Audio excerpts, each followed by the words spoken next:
Today's video is sponsored by Energy Sage. Visit the link in the description to find local, verified solar and heat pump experts in your area that can help you get solar on the roof of your home, generate power through a local community solar project, or have a heat pump installed.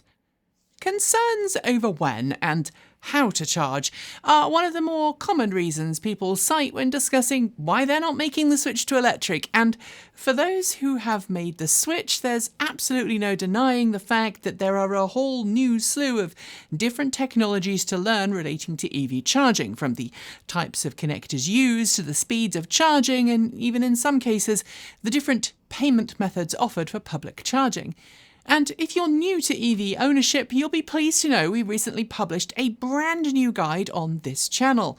Link here and in the bit below, explaining a lot of the stuff you'll need to know if you are new to the notion that instead of filling your car with explosive juice, you're going to dump large amounts of electricity into it. Of course, as any EV owner will tell you, switching from gasoline or diesel to electric should save you a significant amount of money on cost per mile travel. And we've met plenty of people over the years who quickly discovered that even though a brand new and some used electric vehicles can be more expensive than their gasoline counterparts to buy, the cost savings of not having to pump gasoline every few days really starts to pay off. Except if you've just gone from suck, squeeze, bang, blow to the quiet hum of an electric motor, you're just exchanging your reliance on big oil to a reliance on whatever the local energy company and charging provider happens to deem an appropriate amount of money for the energy you consume. And what's more, until renewable energy becomes the norm, electricity prices and electricity is just as likely to rise as oil. So today, in the spirit of all of those tip columns of days gone by telling you how to get the cheapest gasoline, we're going to help you discover the best way to recharge your electric car for as little as possible, and hopefully at the end of it, you'll be a pro at paying less to charge up.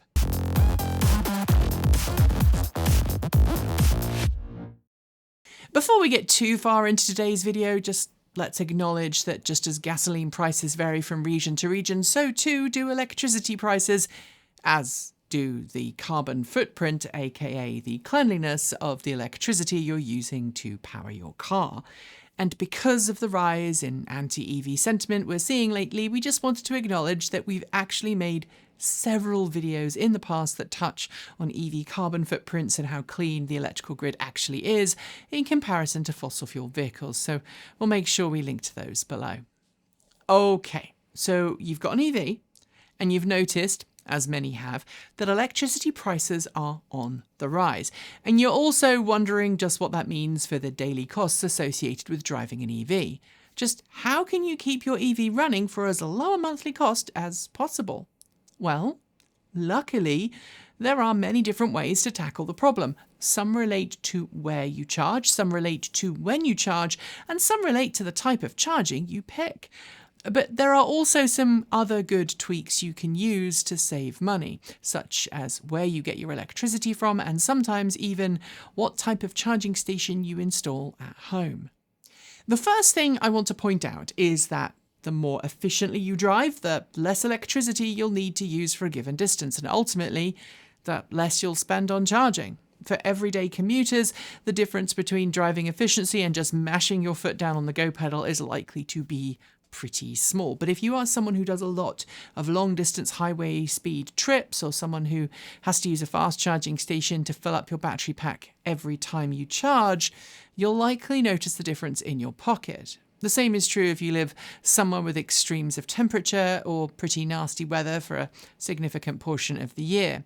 Basically, if you're charging at home where electricity is already relatively affordable and you're getting 220 miles on a full charge versus 300 miles per charge because you're going everywhere at 80 miles per hour instead of 55, you'll likely not bat an eyelid on the difference in cost. But if you only ever use public charging stations, specifically fast charging stations, you'll notice that 80 miles difference in your bank account pretty darn quick, especially if you charge at a fast charger that charges upwards of 60 or 70 pence or cents per kilowatt hour. So yeah, the obvious answer to reducing your charging costs if you have a heavy right foot is to make your EV go further per charge. slowing down, effectively reducing your cost per mile or cost per kilometre. But when it comes to actually saving money with charging, let's start with public charging, because believe it or not, there are some pretty big discounts to be had on charging. And while I know some new EVs come with free or discounted charging as a perk for buying new, let's ignore the impact of new car deals, because not everyone has a new car and not everyone wants or can afford to buy a new one. To the public charging networks then. And while you might think that the charging networks own and operate all of the charging stations that bear their name, the reality is that it varies quite widely from network to network and country to country. And that can directly impact the price you pay for charging your EV. In some cases, charging network providers reach an agreement with the landowner of each site where they want to install charging, paying what amounts to a ground rent on the land the stations occupy. Sometimes, charging networks sell their hardware to corporate customers directly and then charge a monthly or annual service fee that can cover, but is not limited to, things like payment processing for customer charging sessions, maintenance, and exclusive access to a particular charging network. Sometimes there's no annual contract and the operator of the charging station has purchased it outright or had it installed on their own dime, although often in these kind of situations they've been assisted by some kind of governmental incentive program. There are also a bunch of other variants on these basic contracts, sometimes with a charging network paying for the electricity its customers uses directly and sometimes through a secondary source. But the important thing here is that if you are at a charging station, even if it has the logo of a particular company on it, it might be owned and operated by another, or indeed the location of the charging station may be on someone else's property. And if there are other interests involved, they too can influence the cost you pay to fill up. So a few years ago, there was this high-profile example of this when a gas station owner in Utah erroneously thought that Tesla wasn't paying its ground rent and therefore made the decision to block access to the superchargers on his property. It turned out that Tesla had in fact paid its bills and the gas station has since become home to newer, faster superchargers. But it proves the point rather nicely. Multiple fingers in one messy pie. So just as landowners can have a part to play in how much your fast charging session costs, so too can the amount the location has to pay for the electricity you put into your car. While domestic electricity customers likely pay one or two different prices depending on when they use electricity, commercial customers not only pay for how much power they use, but how quickly they use it. And while it might feel counterintuitive, locations whose baseline consumption is fairly constant and predictable might end up being charged less per kilowatt hour of electricity than a site with a low baseline consumption and a few fast chargers on site, even if their total electricity bill is smaller. That is because utility companies don't like surprises. They like predictable. And there's a whole subset of people on LinkedIn whose sole job it is to model just how much electricity a utility company needs to produce at any given point in any given day to meet demand. When a utility company knows your business is going to consume 500 kilowatts of power fairly consistently throughout the day, maybe varying by 20 to 50 kilowatts, it can plan for that power consumption and plan its generation accordingly. But when your business consumes 50 kilowatts of power throughout the day and then has sudden spikes of up to 800 kilowatts because of the multiple fast charging stations out front, it finds it a whole lot harder to predict when you need power, and therefore the power company will charge you, the business owner, an extra fee called a demand fee that penalizes your sudden spike in demand. You, the owner of the business, may not like that demand charge, especially if it comes from the charging sessions of EV customers, so you may opt to pass that cost on to whomever is using your charging station, and thus your charging station sessions cost more than someone who's decided to eat those additional demand charges as a legitimate cost of doing business. It's worth noting too that some networks, Tesla's supercharger network is one of them, actually charge different fees for charging depending on when in the day you stop by. If it's a busy period of the day where demand is high, you'll pay more to charge than you will at midnight when the only other person in sight is someone making their way back to their uni dorm with a burgeoning hangover and a large doner kebab with extra chips and garlic sauce. This, by the way, is why we're now starting to see fast charging stations pop up with integrated battery packs in them. They actually allow fast charging stations to exist in areas where the network is not fully capable of supporting hundreds of extra kilowatts for fast charging, but they also allow station operators in locations that aren't super often frequented by EV owners to charge up battery banks on site at lower power levels so that when a fast charging station does actually occur, the battery can help provide some of the power being put into the car without triggering those expensive demand charge fees. We had a pretty big discussion about that back in our charging equity video, so the link is down below. So fast charging costs are widely varied. What does this mean for you? Well, first you need to shop around. While you might think all fast charging networks charge pretty similar prices to one another, that is a long way from the truth. Your biggest chance of getting a good deal on a fast charging session is to visit a charging station that's either subsidised by a local business, such as a franchised dealership that sells EVs, or a fast charging station that has been sponsored by or received local or national funding to help pay for its upkeep. It's fairly common too to see brand new charging stations installed by a new charging network offer free or discounted charging rates for the first few months or years as a way to drum up customer interest and support. Sometimes charging networks who have received assistance in the forms of grants or abatements may even have been forced to keep costs low as part of the agreement that funded the station in the first place. Charging stations operated by businesses for customers are also often discounted, especially if it's at a high-value location where customers picking that particular location are more likely to spend money at the associated store, such as a restaurant, a coffee shop, or a mall. And as the age-old altar of consumerism would dictate, the more competition between charging stations in a particular region, the more likely it is you'll get a good deal charging. I know of one dealership in the Greater Portland area that purposely placed its fast charging station so that it could be used 24/7, even if it itself was closed, and it charges a frankly ridiculously small amount to use since it charges by the hour rather than the kilowatt hour. Conversely, if the charging station is on its own in the middle of absolutely nowhere and there are no other charging stations nearby, the charging station, especially if it's a moderately fast one, can often cost more to use. In much the same way that rest stop gas stations have a habit of being significantly more expensive than supermarket gas stations in a big city, the same is true for remote fast charging stations. If you've got the monopoly on fuel, you can charge whatever the heck you want. That said, I should, however, point out that this isn't always the case. There are actually two really nice fast charging stations at a rest stop in Northern California. I think it's the Collier rest stop just south of the California agricultural checkpoints. If you've never been through them, they're an experience. Anyway, it's where charging used to be free for the first 20 minutes or so, and it's a really beautiful rest stop. So if you are someone who travels with furry friends who need to take a walk while you charge, it is the best place to stop. I've not been there though for about a year, so I can't say for sure if it's free or not. I should also note here that some laws relating to power generation and distribution can also affect EV charging stations and sessions.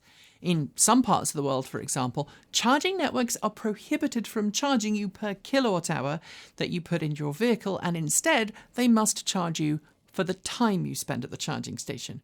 This is usually not the network's fault, but rather outdated consumer protection laws set up to try and protect utility companies by stating that only an official utility company can measure electricity by the kilowatt hour and charge customers for it. Where that is still the case, you end up paying for the time you are spent charging, nothing else, which means if you've got an old Chevrolet Bolt EV with a good old 50 kilowatt DC fast charging capability, you are going to pay a whole lot more to charge than someone who's just pulled in with a nice shiny new Porsche Taycan. While pricing can vary greatly from location to location, one thing that is almost universally accepted is if you want to regularly use a particular charging network, you'll likely pay less per kilowatt hour if you sign up as a member. You'll usually pay a set monthly subscription fee that gives you access to discounted electricity rates, and if you road trip a lot, that can save a lot of money in the process. Personally, I know, for example, that Electrify America's charging membership can pay for itself in a 2-day round trip between this studio in Oregon and San Diego, California. The cautionary tale, though, is that it's all too easy to sign up for every single charging network you come across in a very carefree way. But having too many cards and accounts, just like having too many credit cards, can be a slippery slope. Only actually join the network that you will use the most, and be aware that some networks in some countries now have interoperability between them, which means that you can have one account to rule them all. And before I leave public charging and go to at-home charging, let's touch on level 2 public charging. While some of the things that influence fast charging are less financially problematic for level 2 charging stations, you still see overall variances in pricing. I've seen level 2 charging stations offer free or near free charging, as long as you patronize the business or buy a valid parking ticket. And I've seen level 2 charging stations that are seemingly using the proceeds from just your charging session to fund a bottle of Dom Perignon and a spot of caviar later that night for each of the company executives. And sadly, it's all down to shopping around. So how do you go about finding the cheapest places to plug in? Well, while it would be great to see an EV equivalent to the various gas station finder apps that tell you exactly how much each station is charging, I don't think there are any yet that are focused on cost at this time. Luckily though, for us, most charging station apps and some third-party apps give charging costs. So my advice here is get to know which charging stations nearby to you have good pricing and good reliability. And when going on a longer distance trip further afield, spend some time before you leave planning where you'd like to stop if cost is important to you. Of course, you could go whole hog on this and do what I do, which is pack a small portable cooler with drinks and snacks and something to cook with, thus avoiding costly drive-thrus and poor quality gas station food. I think that saves me more money than picking the best places to charge, but I'm a bit weird like that. Not everyone makes tea at the side of the road now, do they? Finally, for public charging, I should throw in a cautionary tale. Beware the automaker-branded charging networks. I'm talking about ones like Ford's Blue Oval, GM's GM Energy, and a whole slew of others built around plug and charge. Because while plug and charge is very convenient, you pull up, you plug in, and off you go with no worry about smartphone apps or credit card readers, my personal experience is that it can sometimes cost more to use. For example, if I choose to use plug and charge with Ford's Blue Oval charging network on an Electrify America charging station, I'll pay full price for charging rather than the discounted price I pay from having an EA monthly membership. So just bear that in mind. Public charging out of the way, let's look at saving pennies at home. And of course, the first thing to note is that charging at home is and always will be your friend. It always will be cheaper than paid for fast charging. We've covered home charging stations a bunch on the channel before, so I'm not going to rehash that particular topic.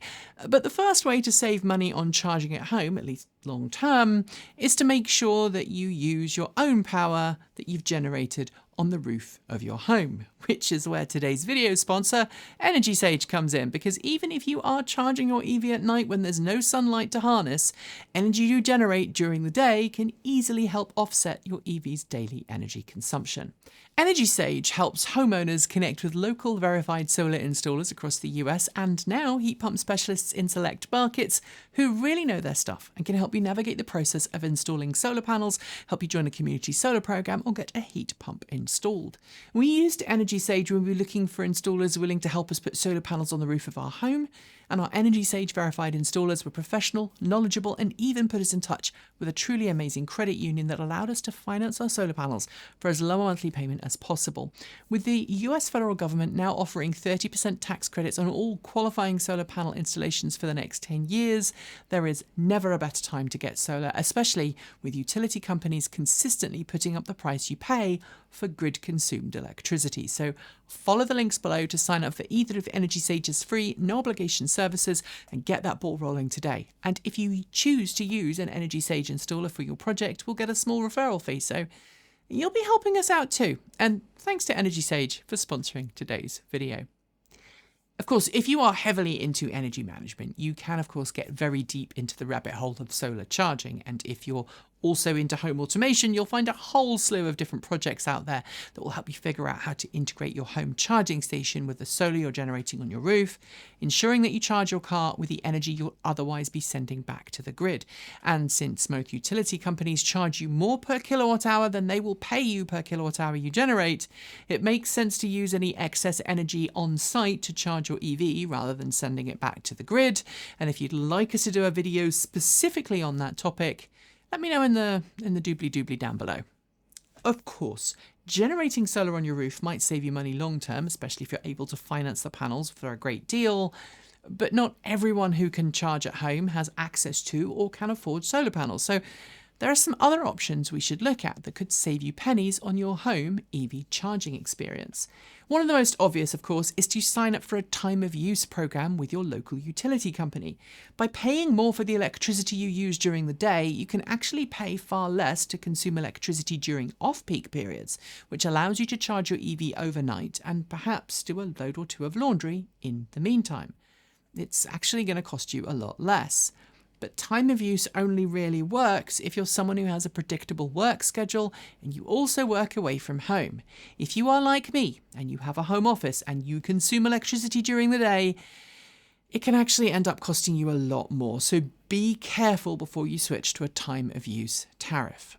The next option, of course, is to go for a smart metered charging station. Many utility companies now have EV-specific programs that let customers leverage smart grid tech to charge their cars when there's excess electricity being generated. Because it costs power companies more to start and stop generation for peaker plants, it is sometimes cheaper for them to encourage customers to use the excess electricity they are generating, and smart grid-enabled charging stations let you do just that. There's a whole range of different models out there with varying types of smart grid tech, and even some new EVs have smart grid-like programs built into them. You set the time you want your car to be ready to go, and the utility charging station, and sometimes the automaker, negotiate on when that charging takes place. In some cases, you might even be able to charge for free. In parts of Europe, for example, some utility companies give away excess power to EV owners to charge their cars, basically because they know a car that's charged for free won't then need to take additional power from the grid later in the day when the grid is under excess strain. And while I am on the subject of utilities, it's important to shop around if you live somewhere where you can actually do that and choose who you pay for your electricity. Some utility companies even offer EV-specific tariffs, so doing some legwork in this regard could save you a small fortune. Next, and I will admit this one is a little weird, if your charging station isn't permanently wired in, take some time making sure that the circuit you're plugging into in your home is actually in good condition and that the actual socket itself is well maintained. It doesn't matter if you're plugging into a NEMA 15.5, a Type 1 3-pin outlet in Australia, or the world's best designed socket. That's a properly fused and switched 3-pin socket from the UK, if you didn't know. If there is corrosion or other flotsam and jetsam on the metal pins, you have a poor electrical connection. And poor electrical connections increase electrical resistance in the circuit. And increased resistance could not only mean the plug and socket will heat up and cause a fire, but that extra resistance and heat results in you wasting electricity. So yeah, you should check that one too. And finally, specifically for those in countries where 120-ish volts is the default power source, if you can, switch to a level 2 charging station. That's essentially one that runs on some flavour of 200-ish plus volts. Because while it's true that many people can often get by with a level 1 charger, In the long term, those charging stations use more energy and can be up to 10% less efficient than using a level 2 charging station. If you're trying to stretch the pennies out, that 10% can add up really quickly. So there you have it. You can save money charging, but it takes a little legwork from you. Tell me how you save money on charging in the down below, and I'll see you again soon.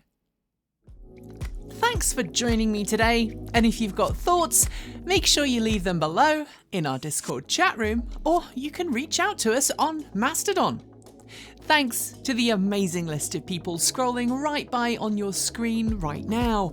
They are some of the more than 1,500 people who help fund this channel every month through Patreon and YouTube, covering our bills, paying our team, and making sure that we can remain 100% independent.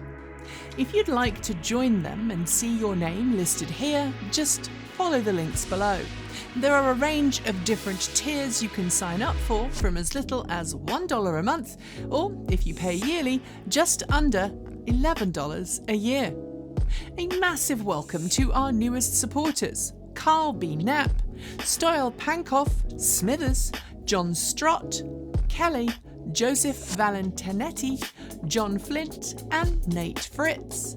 To join the list and get your shout-out, become a paid Patreon member for your week of fame. If you'd like to support us with a one-off donation, you'll find links below to make Ko-fi and Bitcoin donations, and we even have an old-fashioned PO box you can reach us at. The address is also below. And if you're in need of some swag, you'll find our swag store also in the down below. This month, we're campaigning for an end to charging deserts with an amazing new t-shirt design by our in-house artist and animator, Erin. Get yours today by heading to our Redbubble store. We've got some great content coming up, so make sure you're subscribed on PeerTube or YouTube, and we'll see you soon. We make new videos every Monday, Wednesday, Friday, Saturday, and Sunday. If you want more, the mighty algorithm thinks you'll enjoy this video, but we think that this one is also well worth a look. See you soon, and as always, keep evolving.